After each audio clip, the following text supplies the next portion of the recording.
Bien-aimés du Seigneur, c'est parti pour la halte spirituelle de ce jour. Nous parlons de la tolérance. La tolérance makrotunia n'est pas un mot que la plupart d'entre nous utilisent couramment. Le mot grec dans Galates 5, 22, 23 est souvent traduit en utilisant d'autres mots tels que la patience, l'endurance, la constance, la fermeté, la persévérance, la longanimité et la lenteur à venger les torts. Le Saint-Esprit donne aux croyants la capacité de résister aux situations difficiles avec persévérance et endurance. La racine grecque de ce mot se rapporte à deux mots qui signifient long et patient. Grâce à l'Esprit Saint, nous sommes capables d'attendre plus longtemps avant de nous laisser aller à nos passions. Nous devenons de longue humeur plutôt que de courte humeur. Paul a utilisé ce mot lorsqu'il décrivait la patience macrotomia de Jésus à son égard. Jésus a été patient à son égard. Lisons 1 à Timothée, chapitre 1er, verset 16.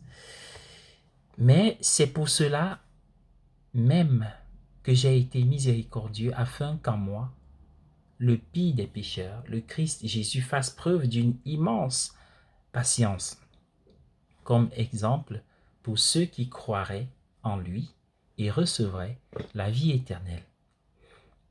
Comme Paul, nous avons tous bénéficié de l'immense patience du Christ à notre égard.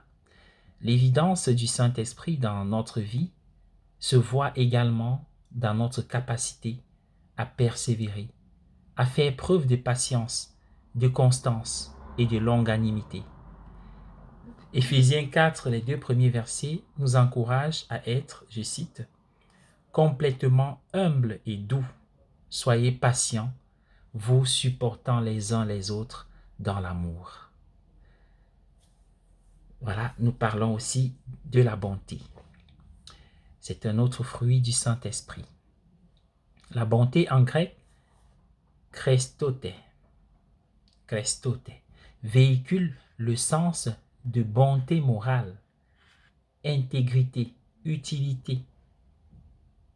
Dans une certaine version, on voit ce mot traduit par douceur, ce qui le relie à la signification d'un gentilhomme, un gentleman, d'une gentille dame, gentlewoman, qui se comporte correctement avec intégrité morale et bonté.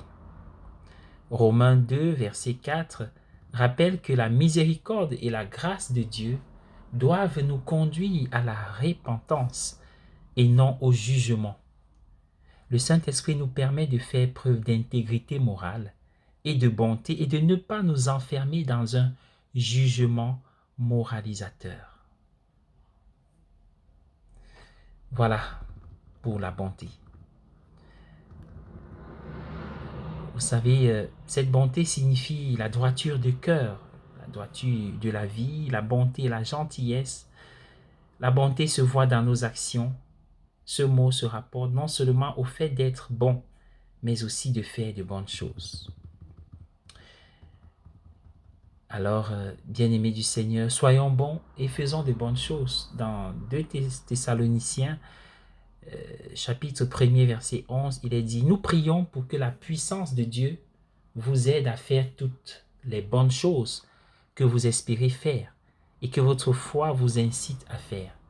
Grâce à l'action du Saint-Esprit dans la vie des chrétiens, ceux-ci sont droits dans leur cœur et font de bonnes choses. Soyez bénis par le Seigneur. »